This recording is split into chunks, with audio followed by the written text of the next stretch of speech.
Good morning, good afternoon, good evening.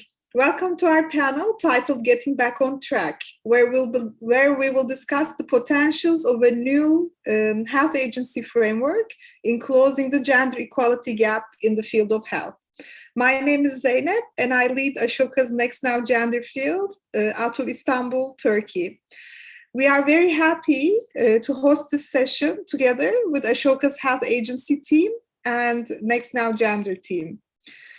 And we thank our supporters, Making More Health, Robert Wood Johnson Foundation, and the WISE team for making this conversation possible. In the next 45 minutes, we will focus on the work of Ashoka's health agency team and 3 distinguished Ashoka fellows who are working in the fields of gender and health. So Katerina is joining us from Vienna, and she's the founder of Grow Together. So welcome, Katerina. Thank you for joining us. We have Lizzie with us, joining us from Nairobi, and she's the founder and managing trustee of Disability. We have Neka, who is joining us from South Africa. I'm sorry, which city, I don't know. Maybe you can tell us later, Neka. And she's the CEO and co-founder of MDOC. And last but not least, we have my colleague Yeleka with us, joining us from Paris. And she's the global lead for Ashoka's Health Initiative on Health Agency. So thank you all very much for joining us today, for giving us your time. And actually, I want to start with Lizzie, Neka, and Katerina. So I didn't dare present you myself. So if you can, just in a few minutes, tell us about yourself and the work of your organization. In a few minutes, we would love to know the experience and perspectives you are bringing to our panel. So feel free to pick the floor and share with us. It's a difficult question. Who are you and what is your work?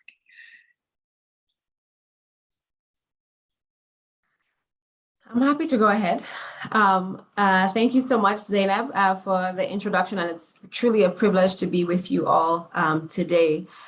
So I am Neka Mobesin. I'm co-founder and CEO of MDOC, and MDOC is headquartered in Nigeria, where we essentially optimize the end-to-end self-care experience for people living with chronic health needs.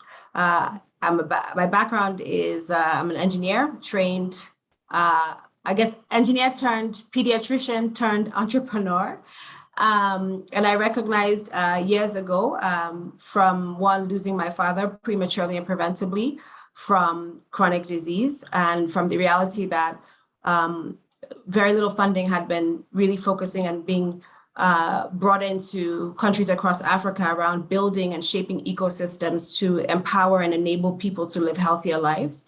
And so at the same time, we were seeing a growth in mobile phone penetration, so across Africa. And so we recognized there was an opportunity to leverage tech to really support people and build their self-efficacy to adopt lifestyle modifications and make the behavior changes they need to live healthier lives. And so that's what we do today through virtual self-care health coaching to people diagnosed with chronic disease across different countries in Africa.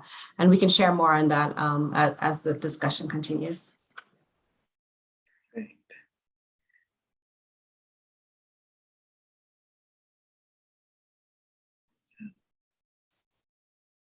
Katerina. Well, I just wanted to jump in.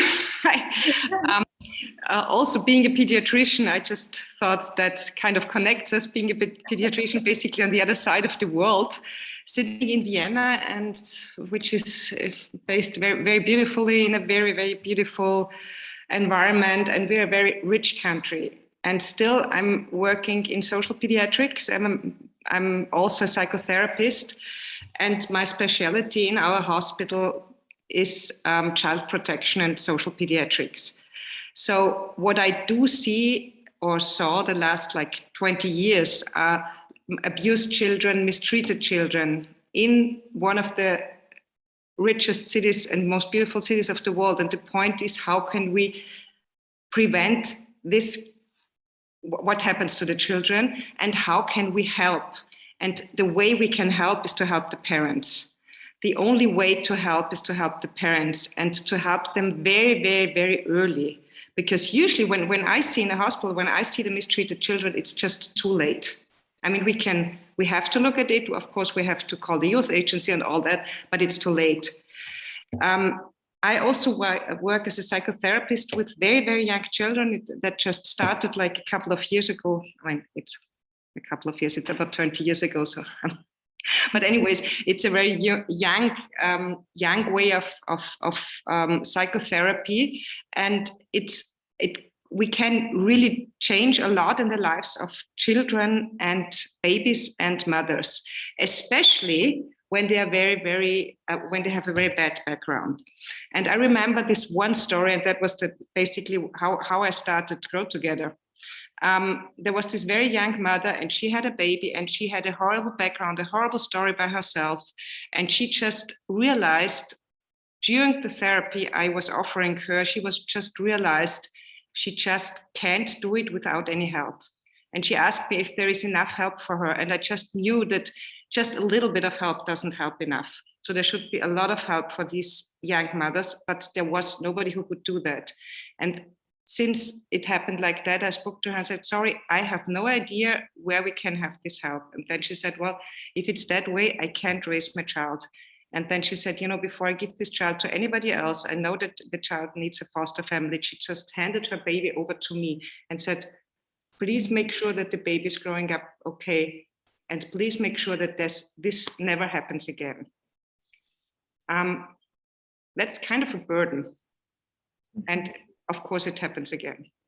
But, I had these ideas, and that's how I started Grow Together, because I knew basically it is possible to help with a lot of therapy. There's a lot, I'm not going to tell you all the studies, but there are enough studies that it is possible to support parents, because it's during the biography of people, when you get a child, when you become a parent, you kind of open up to any kind of help you can get, especially when you never ever experienced to be helped. And then somebody has to be there, but it's not enough to just be there like once a week or something. You have to be there basically every day at the side of the mother or of the father, but basically we don't have many fathers. Mm-hmm. So that was the idea of Grow Together. I founded it like about basically 10 years ago. It was 2012. And we are growing. We're still growing. It's called Grow Together because Grow Together means the child and the parent should grow together. Both should grow together. They should grow together as a family, and everybody can grow by themselves. And, I can tell you later on what exactly we do, but it is what I experienced. It was at the beginning, I thought, it's very brave to work with these people in the way we do it, because we are very near, and we really have to like them. And I can tell you a lot about that later on. But the basis is to be really on the side of the parent, on the side of the mother, and really help her and to give her back the dignity she never experienced before. And by giving people the dignity, they kind of grow. And the way they grow, they can give to the children. And that's how we prevent what happens to the children. And on the other side, we really support women to get to their power. That's basically what we do, Grow Together. We have a method that is, in the meanwhile, it's going to be spread, it's taught. We were on many conferences to show how we do it, and it does work. We have a lot of science proof that it does work. And that's why I became a Schoker Fellow basically a year ago. So I'm the 10th Ashoka Fellow in Austria. We're not that many there. Thank you, Katerina. It sounds like we were a bit late, but sorry. I'm so sorry. I'm always getting so. Yeah. No. I mean, in finding you and in having you join the fellowship. No, that's not late. I mean, it's fine now. I'm very glad to be here. Thank you. I'm very glad to meet you all. And thank you for sharing, and we will talk about the concrete how-tos, kind of how you're supporting. So Lizzie, should we turn over to you? Sure. Thank Can you. Yeah. Can you hear me okay? So I was going to say, I'm not a pediatrician, but I have children, so we use pediatricians a lot. So my name is Lizzie Kiama, and sorry, there's an echo. Hold on, my colleague is.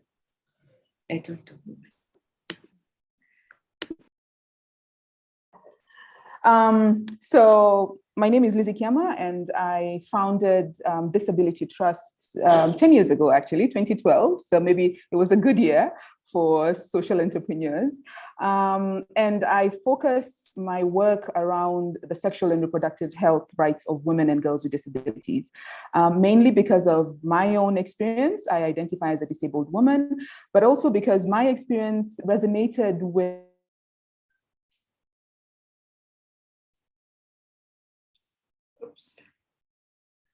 Okay, I think we lost Lizzie for a moment there. Can you? Sorry, I was just kicked out. I'm so sorry. Can you hear me? Mm-hmm. Okay.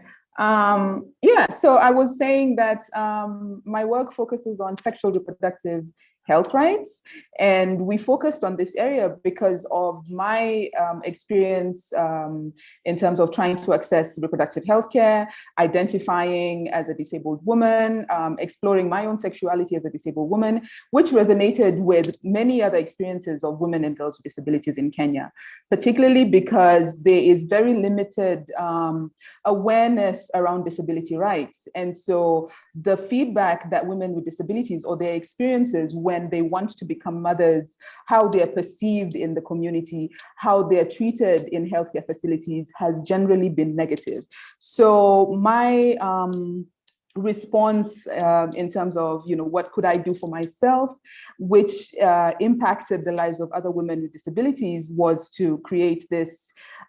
We actually started from a very small project. We started with wheelchair rugby, where we brought women with disabilities together, and we brought healthcare providers to hear from them and understand what their needs are and what needed to change, in healthcare systems, so that they can offer a better quality service. So over the years, the work has grown, my team has grown, we have expanded into, using different forms of technology, building the skills of women with disabilities so that they can advocate for themselves, changing the mindsets within the public around what disability is and what it isn't. And also, building partnerships with government, because we realize that from a policy standpoint, there's very limited understanding on disability, and there's a lot of invisibility when it comes to policies. So that's a little bit about my story, and I'm very, very happy to be here. I became a fellow last year, so thank you again. Thank you for being with us, and I always find it so inspiring when it's so closely tied to the personal stories, and either it's a loved one or it's very personal, or it's a life-changing event, and I can't get enough of listening to these experiences, and didn't realize we had so many pediatricians or pediatricians, from the school of life, from parenthood, basically. So great to have you all. Maybe we can open up to talk a little bit about that as well. So Yeleka, actually, I want to turn to you. And can you tell us a bit about the health agency work? How did it come about? What is it about? And also, what is health agency? How are you working around that? Yeah, so first, I need to just say that I'm so humbled and honored to be on a panel with everyone on this panel, but especially our fellows, Katerina, Lizzie, and Neka, all of who are also supported under the Making More Health relationship between Ashoka and Boehringer Ingelheim. I admire their work. I think, especially with NECA, we've been probably working together for a good 5-6 years now. So to be on a panel is really amazing. So thank you. So health agency is definitely not something new. And it's really just almost a holder term right now, because what it is looking at Ashoka's 40-year history of social entrepreneurship and social innovation. We have elected over 4,000 fellows, and of those 4,000 fellows, almost a quarter of that network is working at the intersection of health in some way, shape, or form. So we have such a robust network and knowledge base. In addition to that, we've had partnerships like the Making More Health partnership with Boehringer Ingelheim, which is going on its 11th year. We've also had partnerships with Philips Foundation around health, accelerating health access. We have current partnerships with the Johnson & Johnson Foundation, again, around community health. And so what we did is we took a step back and we said, what's happening? What do we see overall in health? What does this look like at the intersection of social entrepreneurship, social innovation, health, and everyone a change maker, which is really what we're trying to achieve within Ashoka. And what we started to see were these paradigm shifts in health that are often being articulated by other health frameworks. So we're seeing that, healthcare is no longer being equated to sick care. It is about general wellness, longevity, and kind of good health maintenance. We were seeing that the One Health model, which has been around for almost 20 years now. So this idea that health is not just human health, it is the intersection between human, animal, and environmental health. We were seeing that we had a democratization of skills. So a lot of social entrepreneurs were supporting community health actors and community health workers. Health access was no longer being siloed, but it was being disseminated through networks of informal caregivers, formal caregivers, and change makers to be able to support access to health. We saw foundations of wanting to ensure that health was that health was affordable, and so structures that were costly and institutions that were siloed were starting to open up and not be as costly and not as siloed. And we, the social determinants of health have been taking a greater space. So understanding that health is no longer being discussed just in terms of pathogens and biological predispositions, but really about, the environmental factors, the social factors, the well-being factors and quality of life factors that all kind of encompass into health. And so with these paradigm shifts, we said, how do you create a world in which people can operate within these shifts and support anyone and everyone to be able to have a good health journey for themselves and to contribute to a good health journey for their community around them. And that's really what health agency is. Agency in health, agency in your healthcare, agency in your life, the way in which you are able to access health, the way in which you see your own health and the health of others around you. And I think we have 3 really great examples of fellows whose work is embodying that kind of framework in order to achieve good health. So I'll stop there. Thank you, Yeleka. So all these huge paradigm shifts that are going on and kind of increasing people's health agency is something that's going to serve all of them, is what I'm hearing from One Health, human health not being separate from the health of the planet, to accessing health services, to all the others. And I think we already heard some hints in the intros that Neka, Lizzie, and Katerina both have something to say about this. And I'm very curious to hear, actually, after hearing Yeleka, what does it look like for you when a stakeholder you work with gains a health agency? I mean, in your day-to-day work, maybe in the people you directly work with, when do you say, aha, now I kind of see it happening, this person is increasing their capacity in this sense?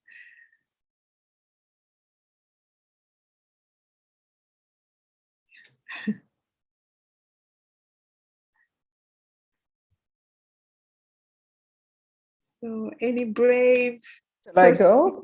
I think next time point at somebody because okay. So I think for us, so we have focused our work around, the ABCs, so amplifying the voices and experiences of women with disabilities as they seek to live life, a dignified life, seek to exercise their legal capacity, their bodily autonomy. And then the B is around building partnerships. Because we work around sexual reproductive health, we do not exist in a silo. We have to, work with other organizations. We have to work with other civil society agencies. And then the C, we have to also, create visibility around what disability is and how women with disabilities show up in society. So in order to do those three, we have found that it is important to invest in building the skills and capacities of women with disabilities, building their self-esteem so that they are not only comfortable, for example, a mother who's pregnant, she does not want to go to the healthcare center because she will experience discrimination. So she would rather, try and give birth at home. So build their capacity in order to understand what their rights are, what the government is responsible for, place responsibilities squarely, and hold stakeholders accountable, but also be in a position where she can push back to problematic systems. So we build the capacity of women with disabilities because we work in Nairobi, but Kenya has 47 counties. So we have to ensure that communities of women with disabilities have the skills, have the understanding of why it is important and how to hold duty bearers accountable. And then we have to also invest in, we use a lot of social media to change, negative stereotypes around disability. Women with disabilities for a very long time have been considered to be asexual. And so policy and programming around reproductive healthcare does not include them. Conversations around HIV and AIDS did not include communities of people with disabilities for a long time because the assumption was we don't have sex. So if we don't have sex, there's no need to plan for them. And that has a real implication. So for us to shift those problematic narratives around, what sexuality is and who is allowed to exercise their sexuality is important. All our productions, we use a lot of media, are in-house for a reason, because it is the woman with disability that is speaking for herself. So it does not come from a charity standpoint. It comes from a very empowered standpoint, which sometimes is problematic because that systems would like also to keep women with disabilities operating from a certain level. So, changing that and shifting those is also important. Around the building partnership, we found that as much as women with disabilities may know their rights and may be in positions to push back, in difficult healthcare settings, it's also important to work to upskill and strengthen healthcare systems. So we have a course where we work directly with different levels of healthcare workers, and we train them around the sexual reproductive rights of women with disabilities. And it's very basic disability rights training, but it has opened, their minds around, okay, we don't have a ramp here, how would a wheelchair user access this facility? We don't have sign language, how would we be able to communicate and offer, privacy and confidentiality to a deaf woman? Our maternity beds, cannot move up and down, they're rigid. So somebody with a mobility disability, would have no dignity, in terms of getting on top of the bed. So some are simple fixes, but others, there's a lot of bias as well, because culturally we're socialized to perceive disability a certain way. So also begin to support healthcare workers to unlearn some of the biases that, they have held dear. So we have seen that if we invest in these areas of work, it kind of works in unison, and we can build agency in the different pockets of the communities that we work. Thank you. I love it, Lizzie. Thank you so much. Like, kind of you actually working with the constituencies around women with disabilities to kind of enable their agency and voice to be able to be seen, rather than of course, skill building and empowering women and so on, but also the amount of work you're doing around the women is, I think, very inspiring. Neka, I see you unmuted yourself, so over to you.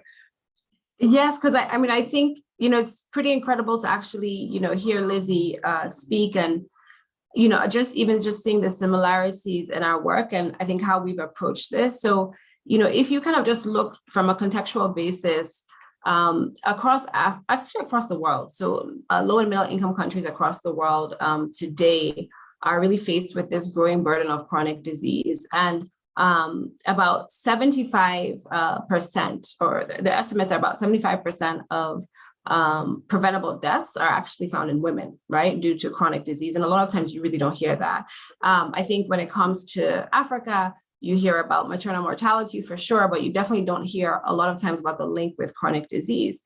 And so for us, we recognize that, I think similar to Lizzie, that we needed to kind of leverage or build an integrated care approach, and that we had to work with the very people that we serve to co-design this, right? So initially we quite frankly thought we're just going to build a digital platform and that was it. And as we started kind of speaking with the people we serve, we started understanding where the barriers were, and through co-design kind of came up with this 4-pillar approach that I think really underscores how we support, in particular, women, right? And in terms of kind of that empowerment, that connection to self and to community, to kind of live that healthier life. So our first pillar is that we provide virtual self-care health coaching to women and men, but today out of our 82,000 people that we serve, about 85% are women. And of those, we provide an omni-channel platform, so SMS, USSD, AI-powered chatbots, but all backed by virtual health coaches, majority of whom are women, who support people kind of on the day-to-day, right? So the digital nudges, the guidance on lifestyle modifications, and they're backed by a multidisciplinary self-care team. So a nutritionist, a fitness coach, an emotional wellness coach, specialists when you kind of need additional supports.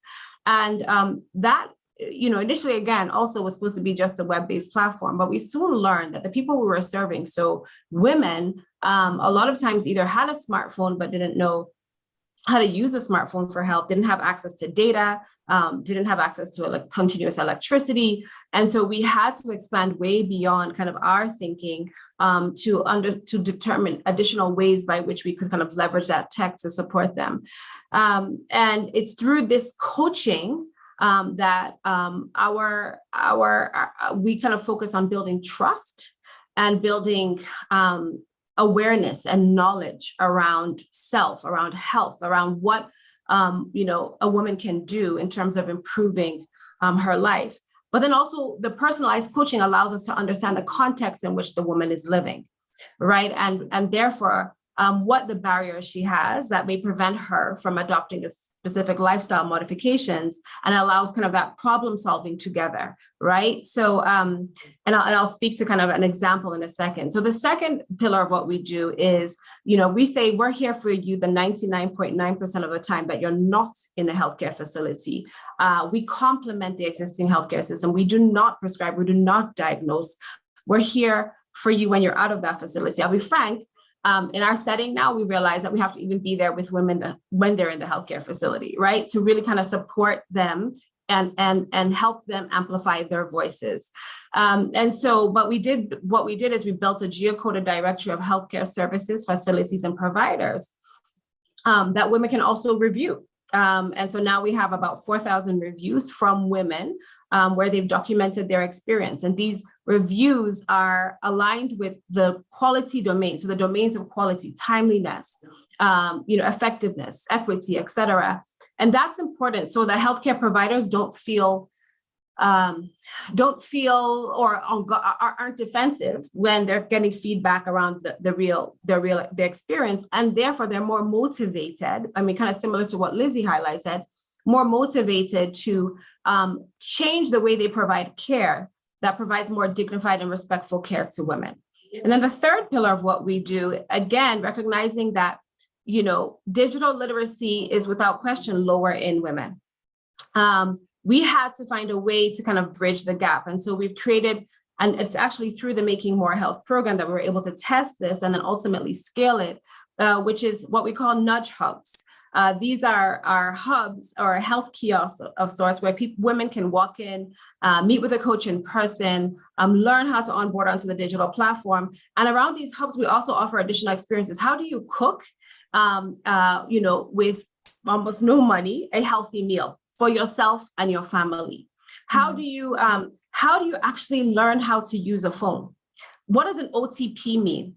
How do you create an email address, right? Again, never did we think and understand how important these focus areas were in terms of helping women unlock their ability to focus on, the social determinants of health, right? So opening a bank account, being able to explore job opportunities just by virtue of having an email address, right? And obviously that has an impact on their chronic disease later on. And then the fourth and final pillar is that we provide teleeducation, and we have a program also through the Making More Health initiative called TECLA, where we capacitate healthcare providers, similar to Lizzie.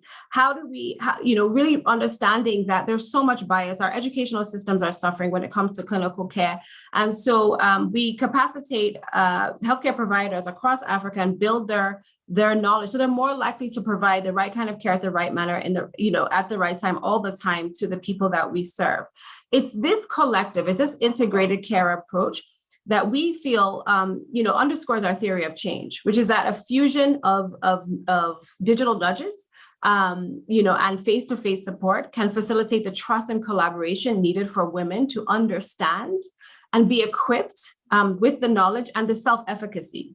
So the confidence to actually make this incremental changes that drive measurable improvement in their health. So today we actually look at that. We measure self-efficacy, we measure health literacy, we measure digital literacy, and we look at how that translates into their improved health and their engagement with the health system. And we're seeing that there's a complete correlation, between self-efficacy and impact in terms of behavior. So, we've seen now in the women that we serve, women, and a majority of them make less than $3 a day. So they went from an average of 23 minutes a week of active exercise to 111 minutes a week of active exercise. So is that near WHO's recommendation of 150 to 300 minutes? Absolutely not. Is it going somewhere, going on the right track? Yes. And we see that that's completely linked to whether a woman feels more confident in her ability to make the changes. That's required our coaches literally speaking to partners, speaking to spouses, negotiating with them. When in the context of COVID, we saw a lot of challenges where women, were not able to access healthcare facilities, and they were requiring, calling on our health coaches to help them navigate what to do when they were pregnant and were having major emergency issues. And a lot of times our coaches would guide them to healthcare facilities, as an example, and husbands would say, no, you can't go. Or a mother-in-law would say, no, you cannot go, and essentially refuse them when we were talking about a life or death situation. And so we've had to adopt what we call gender accommodating approaches, right? To help kind of move towards helping a woman kind of find that agency, which is working with the partners, working with the mothers-in-law, adopting kind of that family-based and community approach to really help women kind of find their voice and find their empowerment to really drive those improvements. So we're seeing, I mean, it's been pretty incredible, I think, at what we're seeing. We're seeing sustained improvements in blood pressure. We're seeing sustained improvements in weight loss, in glucose control for those with diabetes, improvements in mental health. We track reduction in depression and anxiety. But it's this integrated approach that I think really focuses on supporting women to build that self-efficacy and confidence in living those healthier lives. I'll stop there. Thank you, Neka. Very uncanny resemblance to Lizzie's approaches. And also, I think you highlighted very well that it's not one or the other. So you can't just boost confidence and efficacy without offering the 24/7 kind of knowledge building and empowerment. So it's not, you can do like, and I'll leave the rest to someone else kind of thing. So it's very intricate work. Katerina, I want to ask, and I know you have also some stories from your stakeholders about how you see health agency being gained by with the parents you work with, for instance, with the mothers you work with. How does it show itself in your work? Well, I'm very, very touched by what you two, Neka and Lizzie, said before, because that's basically, we are all driving the same direction. You know, when Lizzie, when you spoke, I was like, yes, great, and then the babies are there. And we are the ones, or the idea we have is, how do we support people that they can give what they learned or what they received to their babies, so when they grow up, they don't have the problems with their own health advocacy. And Neka, I was so touched how you said, you know, how you said you work with like the mothers-in-law and all the people around, because the basic question I always very often kind of see is, you have to really want to become healthy, and you have to know or somehow feel you have the right to be healthy. And the question is, and it's a very question that probably I always sound very emotional, probably because I'm a pediatrician or because I work with these people and I like them so much. But the basic question is, if you never have experience to be liked or to be loved, and the people I'm working with, the mothers I'm working with, also the fathers I'm working with, they really get abandoned very early, and they were in the care system from very, very, very early on, and they are traumatized from the beginning. You called it like adverse childhood experience, and we all know how the end of adverse childhood experience is, because they don't treat themselves, they don't know how to go somewhere, and they don't even dare to go somewhere, even though it would be possible, even though they would know how, they don't dare to, or they don't do it because they don't feel that it's their right to have it. So what the basic question we ask ourselves is, how is somebody who never experienced to be loved, how can they experience I'm worthy to do that, and my child also is worthy, so I can give that to the child.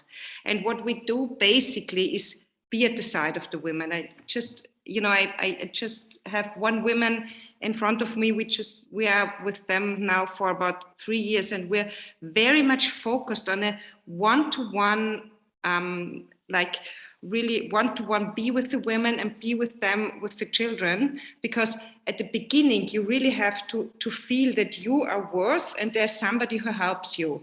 And I just spoke with this one woman, and she experienced our program for a couple for 2 years now, and I asked her, so what's the next steps? What do you want to do? What are your next steps? And she said, the next steps, I really, really want to start to earn my own money. And then she had all these ideas. And she was sitting there with really broken teeth. I mean, her teeth were black and looking horrible.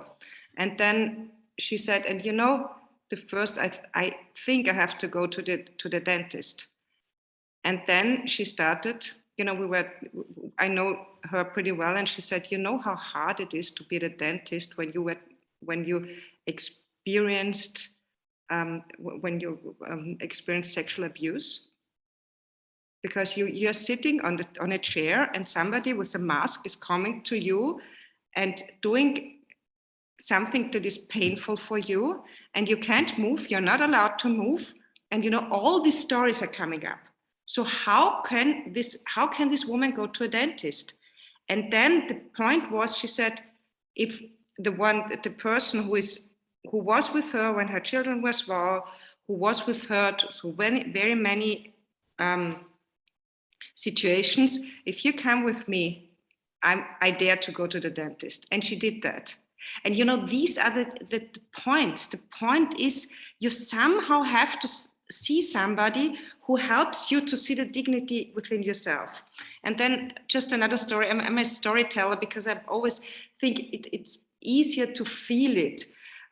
There was this one very, very young woman, and she was with a man, and then he got abusive, and they got separated, and then she was in a somehow she got some drugs, and then finally it was not possible that the baby would stay with her. So the youth agency would take the baby away, and of course that's the hardest thing that can happen to a woman. But the point was, which really touches me, she still kept the contact to the woman from Grow Together, who was at her side during all that time. And of course, she fell down and she was sleeping on the street, and also a very brave, very smart young lady. And then from time to time, she called this very person she knows, and she was the only one she stayed in contact with, and asked her what to do. And now it's 3 years ago, and step by step, by calling her, by asking her, what can I do, and can you go with me? She finally get off the drugs. She's now stable. She got her job, and now she gets her child back.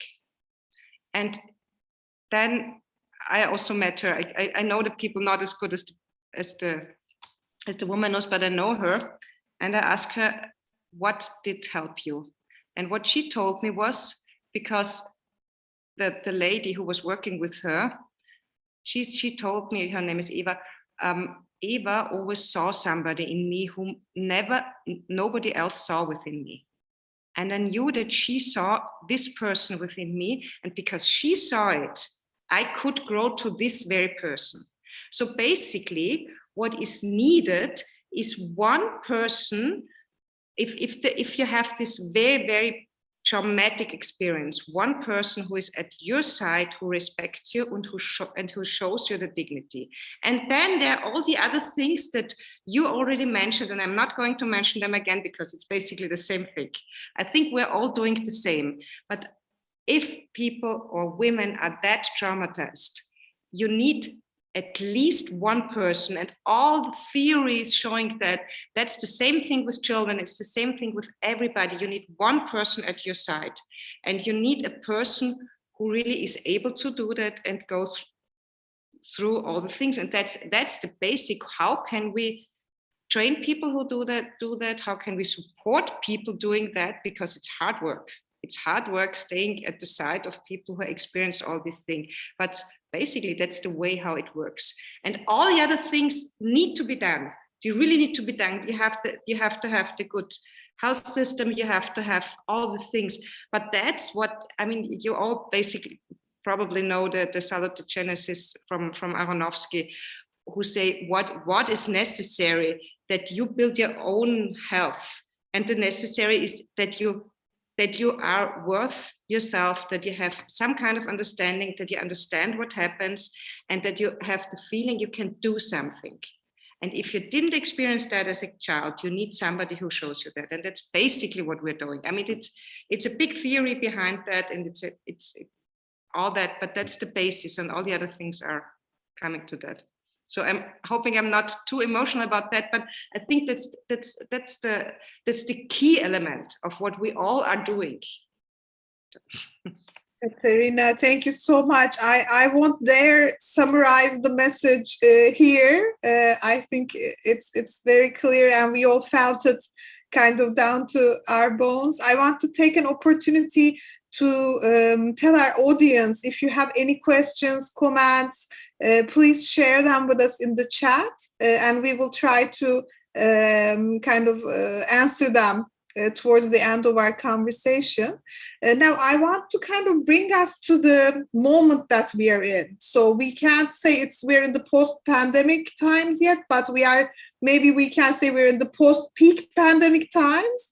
And we know in terms of women's health and gender equality in access to health, like everything else, with the gender gap has widened during the pandemic, and it still remains that way. And Yeleka, I wanted to ask you kind of from where you're standing, being on one of the teams that has the widest view on the work of social entrepreneurs, what is the problem here? Kind of, can you give us what's your problem analysis? Why did it happen? Why are we here today? Well, there's definitely bigger minds than mine on this call that could answer that better than myself. But I will attempt from what I've seen, and obviously looking to everyone else on the panel to add to this. But I mean, the entire world continues to be a little bit in a crisis, but with the emergence of COVID-19 and health systems around the world really trying to address this, novel virus and not knowing what it was doing, and it was causing so much, everything else kind of fell to the wayside. And when I mean to the wayside, I mean, things that we were maybe taking for granted in terms of being able to access healthcare and being able to get, regular screenings, being able to get surgery when you needed, all of those now became secondary. They were non-essential and there was so much strain on a lot of the systems that you weren't able to access care, and you also weren't able to connect with people. We see in health agency, and I think we've seen in the stories that Lizzie, Neka, and Katerina shared, a lot of social connectivity is part of having good wellness and well-being, and being able to have someone show you the way. And so if you're isolated, if you're sitting in isolation, or if you're not able to connect socially with your neighbors and with your community, it's not just the mental health that goes down, the physiological health follows very quickly with that.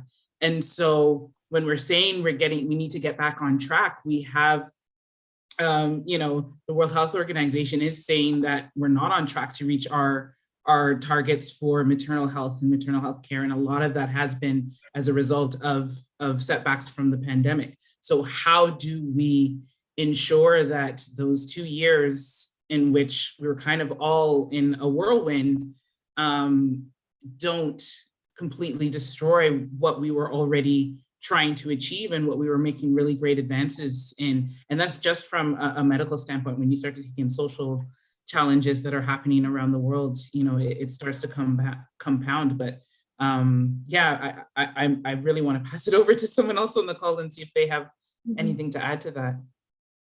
Yeah. So anyone who wants to comment on why such a big gap happened during the pandemic, and also I wanted to ask all of you what needs to change in your fields, in your opinion, to start closing the gap even in a meaningful way. So Lizzie, I'm gonna pick you. Sure, thank you. So, I mean, for me, short answer is what needs to change, I think, or what we saw is the limited resources around that had a gender lens, and in my case, that had a gender and disability lens. And when the pandemic happened, we came face to face with the reality of donor funding and the inflexibility of donor funding, because suddenly we were not the experts, and regardless of the fact that we had financial resources, we couldn't use those resources to respond to the needs of the communities that we worked with, because funding is a particularly project restricted money has to be used for that purpose. So it took a long time for shifts to be made and for us to be able to use resources that were greatly needed by the communities that we serve. And And we've always advocated for increased flexibility, when it comes to resourcing, and more trust-based relationships that look at those who work with the communities as, having a responsibility and a duty to serve the community. And with that, for me, it's common sense that we need to be trusted with resources because we are representing the communities that we serve. So for us,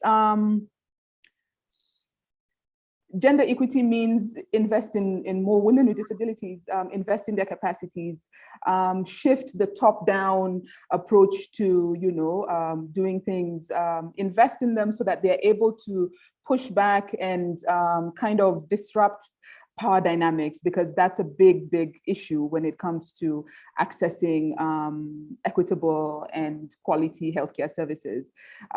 There's unfortunately a godlike complex when you deal with healthcare professionals and you dare not question.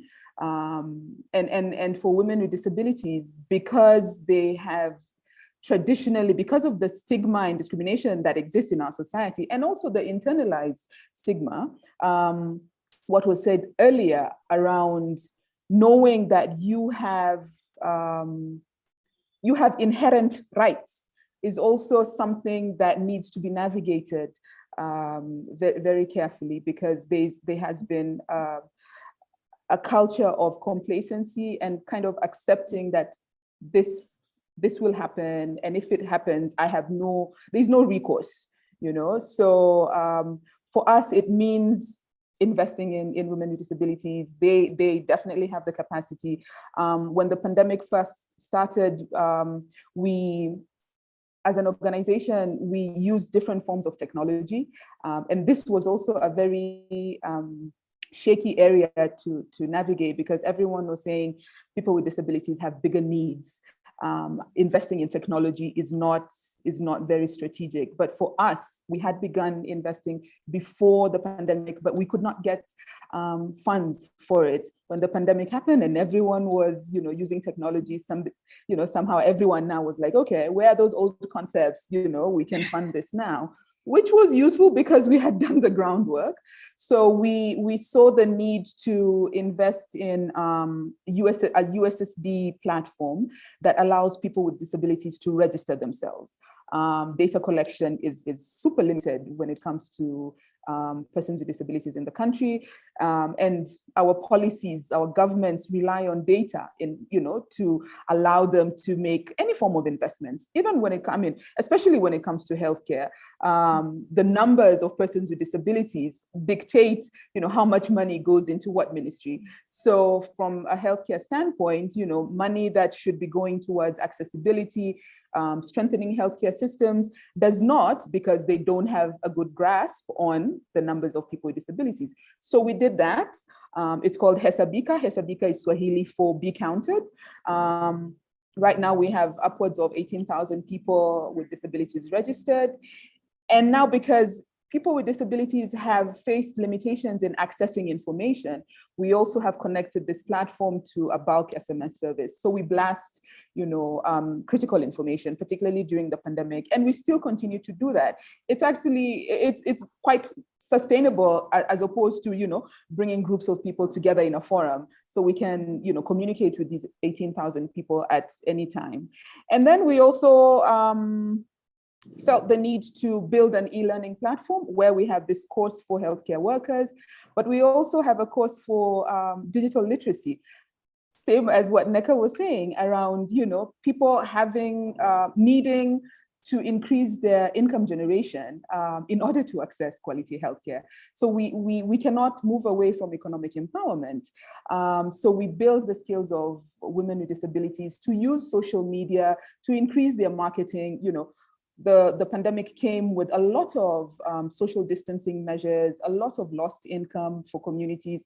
So we needed to help them shift to using technology to continue trying to generate income and advertising themselves and selling themselves and their businesses. So we did that. And then the last one, which is the most exciting one, is Mama Siri.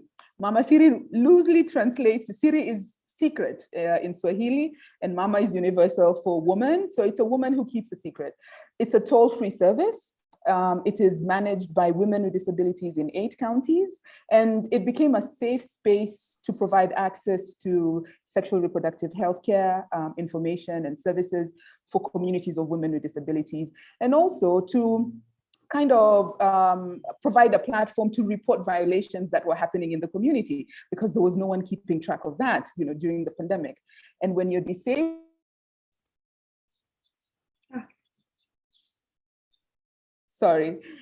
and when you're disabled, most of the time you are in a difficult situation, or you're being violated by your caregiver.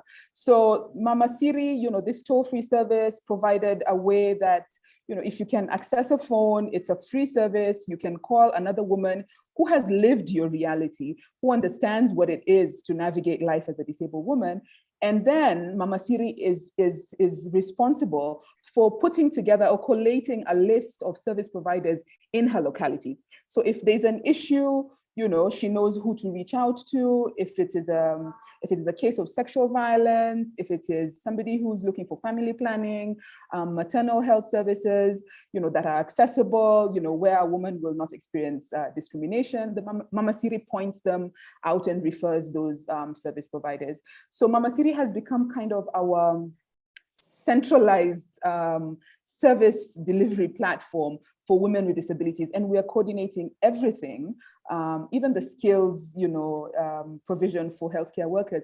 Everything is done in coordination with Mama Siri, which has been useful because it gives power back to the community.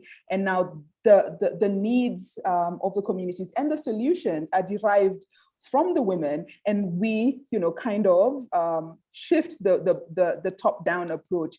And we're saying the community knows what they need, and it's time that systems actually begin to serve the women. So, in a nutshell, thank you. Wow, Lizzie, it's like this needs to be done, and here's what we are doing about it. And I almost heard an invitation there, kind of come join us. And thank you for emphasizing the data aspect. I know both Neka and Katerina are also keen on it, and it certainly resonates in my country, not collecting data on women and women with disabilities kind of is a policy almost. It can't be a coincidence that it's not done.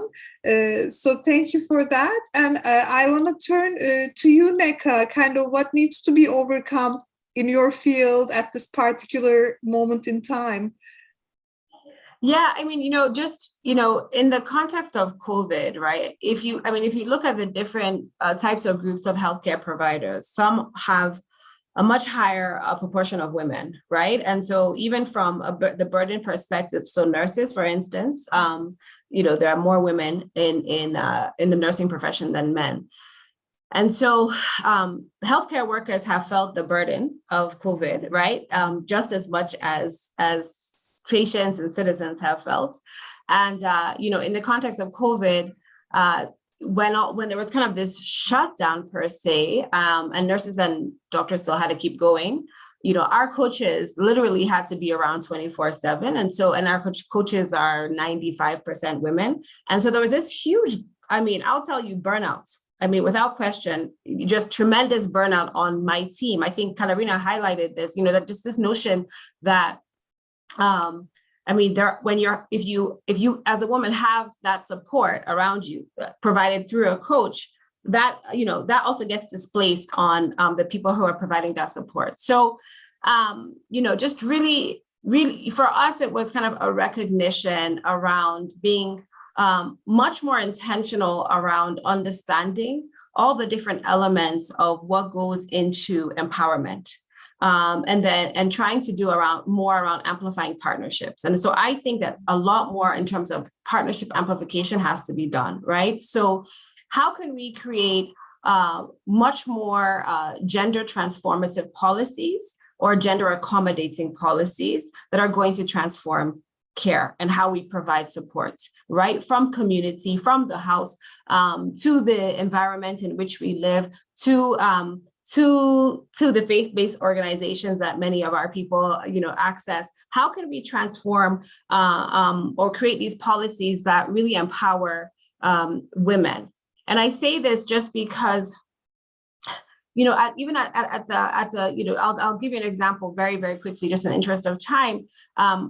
We had a mother who, a pregnant woman who had hepatitis B, and she had painstakingly saved money to ensure that when her baby was born, because there's a high likelihood of transmission of hepatitis B to her baby, and she essentially painstakingly saved money. Her partner did not know that she was hepatitis B positive, and was worried about telling him because they lived in a one room with 7 other members of his family, and she thought she would be thrown out.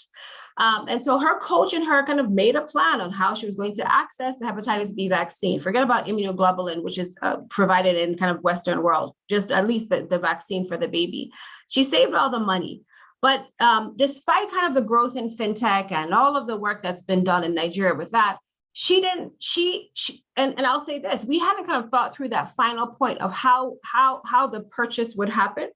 And she basically relied on without letting her husband know exactly what it was for, relied on her husband to purchase the vaccine. So even though the coach and her had this plan up until the point, she did not have the ability she went into delivery sooner than expected, and she asked her husband to buy the vaccine. Instead, he bought the tetanus vaccine. So all her hard-earned money, exactly. But I think that underscored kind of a gap from the perspective of, okay, there's been a lot around fintech as an example. Well, what policies are recognizing, for instance, that women haven't really been capacitated, that they a lot of times haven't been made financially literate, that there aren't investments? How do we actually require tech companies to be more intentional around kind of catering to them? How do we ensure that fintech companies work with health tech companies, or health companies as a whole, that work with Lizzie and Katarina, et cetera, to kind of really provide this integrated approach that recognizes the whole of the individual, recognizes the community in which she operates, and recognizes the social determinants of health, and helps her collectively? How do we work as a collective to help the whole of the person to really transform health? So, I mean, long story short, we were able to navigate and partner with folks to identify the vaccine for her, and it all was a happy story. But it just underscores the fact that we have to work together, and that we need policies that ensure that we work together for the greater good of and the empowerment of all the people that we serve. And I will stop there in the interest of time. Mm-hmm, mm-hmm. Thank you, Neka. Katerina, I mean, I want to comment because, I mean, like, for example, a fintech company making this their agenda as well, kind of making women's, financial access, that this is your agenda as well. You have a responsibility, kind of. So I thought that was very inspiring. We are 3 minutes over time, but we cannot not hear Katerina. So Katerina, I want to ask you the same question, kind of. I tried to make it very, very short, because, you two said so many things that I just say it's just perfect. I would say the same things, but there are 2 things that I would emphasize. The one thing is the incredible loneliness in lockdown of women with their children, and just to make sure that people who usually work with them don't have to stay at home. We always tried to kind of overcome all this, whatever the government says, we have to go to them. And it's much more important than staying at home because of the pandemic, because what happens at home is incredible. Nika just told about these women with how many people are in this room and whatever. And we know how much violence is growing up. And there needs to be somebody who looks at that. And I was in the hospital and I saw children maltreated, and nobody looked at them, and they had like broken bones and everything. And it just was, old broken bones, because nobody looked at them and nobody went there. So the first thing is, look about the loneliness, please still keep the eyes open. And the other thing that probably is a very, very important thing is the global anxiety that is rising, and especially traumatized women. Their anxiety even grows higher, and they don't dare to leave the house, and they kind of lock the children in because they are so afraid. So there needs to be a lot to be done about the anxiety and anxiety disorders that are growing up because of the pandemic. Many more things to say, but I think also knowing about the time, I know we had just this one thing. We had only these two groups, the ones we could work with and the ones we couldn't work with, and the ones we could work with, they didn't have any change during the pandemic. And we know how the other ones, how many problems they had. So I think there are really answers, and we know what to do, but we just have to do it. And we do have to get the possibility, like Lizzie said, also we need the fundings, but also the freedom to react very shortly. So yeah, that's in a very, very short. Okay, wow. I mean, I had another closing in mind as the moderator, but I just have to thank you all for your work, for your determination, for being prepared even, it's so inspiring to see how the pandemic you were able to prepare for whatever is next now, and it gives me confidence to have such caring, innovative leaders who are thinking about these issues. So thank you so much for all that you have done and you are doing, and I think to carry on the conversation, Yeleka has an invitation to all of us, so I'll give the floor to her. If we want to discuss further, if our audience wants to join us in similar conversations, Yeleka, can you tell us when and where we can meet next? So, I mean, there's a lot of different things happening, and I know that the fellows probably also have something to share, but for Making More Health, at least, we have our Making More Health Together convention that's coming up October 4th and 5th, 2022, where fellows like Neka, Lizzie, and Katrina will hopefully attend, but also we'll have other fellows in the Making More Health network. And it is going to be our second annual one. And so we're inviting, there will be a formal invitation that goes out now, but this is the super secret, super early pre-invite, save the date. But for additional information, you can always go to makingmorehealth.org and find more of the work that's happening across the partnership. Perfect. Thank you, Yeleka. And I know Katarina, Lizzie, and Neka also have call to actions. And with the support of the WISE team, we will make sure to share it with the audience, either over the conference platform or through a mailing or something similar. So we will share some next steps that you can all join and support the work, the amazing work that's going on. So thank you, everyone, and hope to cross paths in another venue, hopefully offline somewhere. And I want to thank our speakers once again for giving us your time. All right, take care. Bye-bye. Thank you. Thank you, everybody.